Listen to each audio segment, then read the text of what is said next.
बिस्मिल्लाहिर्रहमानिर्रहीम। अस्सलाम वालेकुम वरहमतुल्लाह। खुला के मुतालिक चंद सवालात हैं जो आज हम इस वीडियो के अंदर कवर करेंगे। सवाल नंबर 1, खुला का शरई हुक्म क्या है।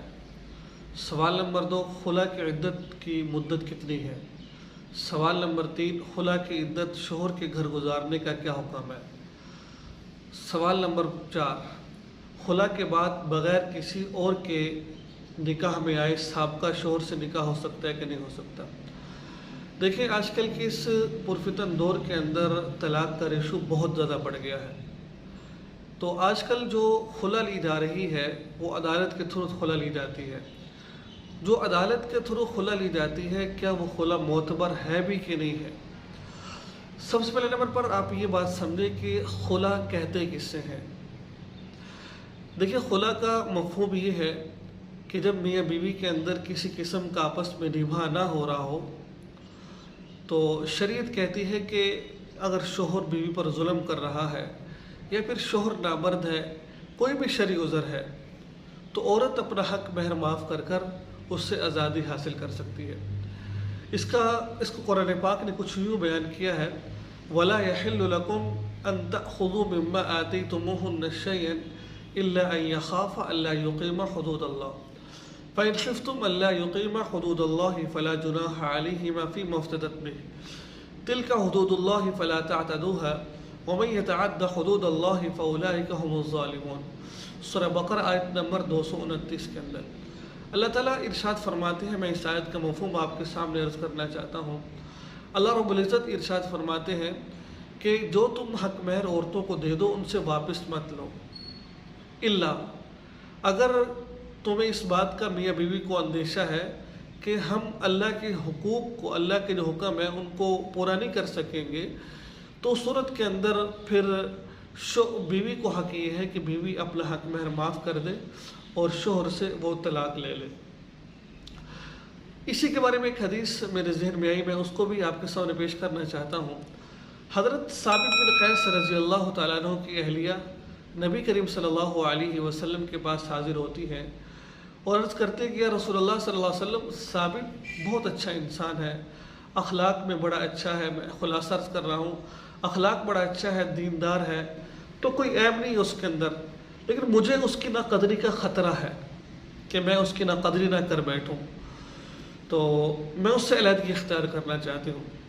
तो रसूलुल्लाह सल्लल्लाहु अलैहि वसल्लम इरशाद फरमाए कि जो तुम्हें साबित बिन क़ैस ने जो तुम्हें बाग दिया था ना महर के अंदर, वो वापस कर दो, तो उससे आज़ादी ले लो। तो आता है कि वो उनको बाग वापस कर दिया गया उनकी बीवी ने, तो उनको अल्लाह के नबी ने कहा कि आप अब इनके निकाह से आज़ाद हो चुकी हैं। तो ये था एक खुला की, जो मैंने आपको थोड़ा सा मफ़हूम बताया। खुला की तरतीब होती है कि हक महर माफ़ कर दे, शोहर उसको तलाक दे देता है, तो ये होती है जैसा कि हदीस मुबारका में बताया गया। अब जो दूसरी बात है, जो खुला की इद्दत है।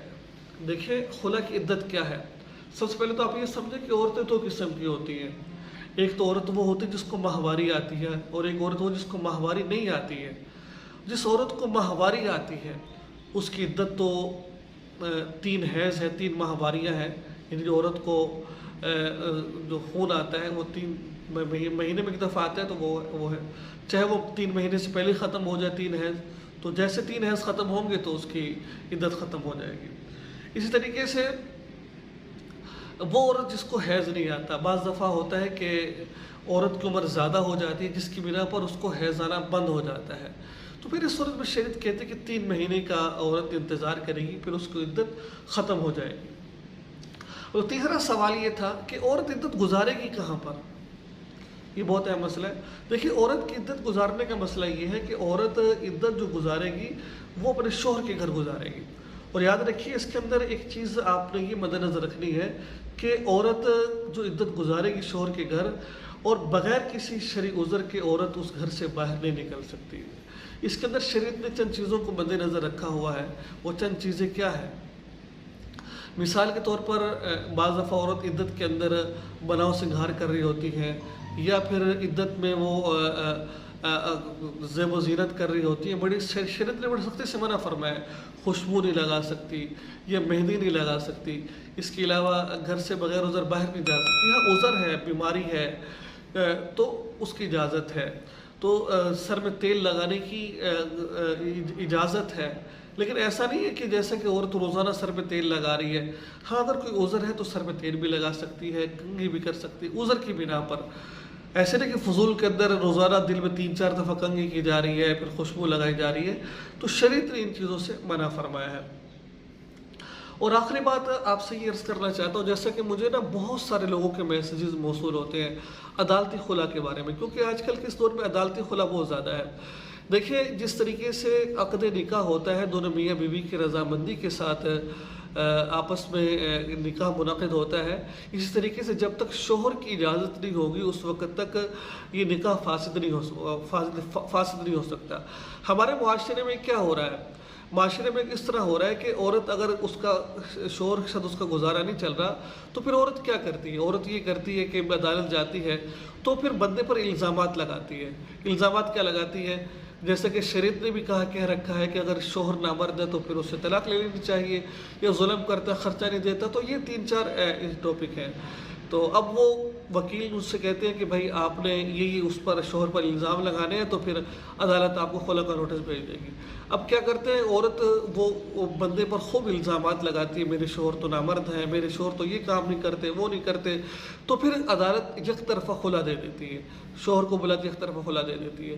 حالانکہ یہ چیزیں بندے کے اندر موجود نہیں ہوتی ہیں، عورت ویسے جان چھڑانا چاہ رہی ہوتی ہے، تو اس صورت کے اندر عدالت ایک طرفہ فیصلہ کر دیتی ہے۔ یاد رکھیے جب تک شوہر کی اجازت نہیں ہوتی اس وقت تک، جب تک شوہر سائن نہ کر دے یا رضامندی سے اس کو طلاق نہ دے دے، اس وقت تک خلا واقع نہیں ہوتا ہے۔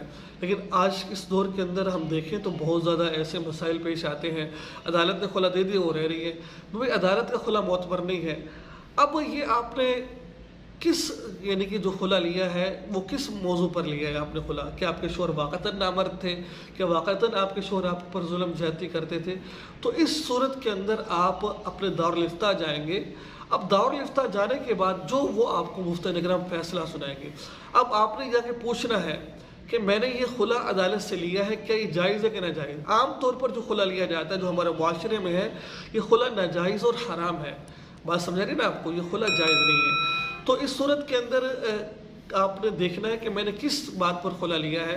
اب یہی مسئلہ آپ نے علماء کے سامنے، جہاں آپ کی رہائش ہے، جہاں آپ رہتے ہیں، وہاں جا کر آپ نے اس مسئلے کو ڈسکس کرنا ہے کہ میں نے اس معاملے پر خلا لیا ہے اپنے آدمی سے، اس نے مجھے خلا نہیں دیا، اس نے سائن نہیں کیے، تو کیا خلا واقع ہوا کہ نہیں ہوا ہے؟ تو اس صورت کے اندر عدالت، مفتیان کرام آپ کو بتائیں گے کہ یہ خلا آپ کا معتبر ہے، یہ خلا معتبر نہیں ہے۔ میں بات پہلے عرض کر چکا ہوں کہ اکثر جو خلا دیا جاتا ہے وہ معتبر نہیں ہوتا ہے۔ اس صورت کے اندر آپ کو اپنے قریب دارالفتہ کا مطلب جہاں پر فتوے دیے جاتے ہیں، وہاں جا کر آپ کو مسئلہ ڈسکس کر اپنے مسئلے کو بیان کرنا پڑے گا، اور وہاں جا کر آپ کو فتویٰ لینا پڑے گا۔ تو یہ تھی آج کی ویڈیو جو میں نے آپ کے سامنے بیان کی، جو بہت زیادہ لوگوں کی ڈیمانڈ تھی، بہت زیادہ لوگ پوچھ رہے تھے مجھ سے واٹس ایپ پر۔ تو اس ویڈیو کو لائک کیجئے، شیئر کیجئے، اور ہمارے چینل کو سبسکرائب لازمی کیجئے۔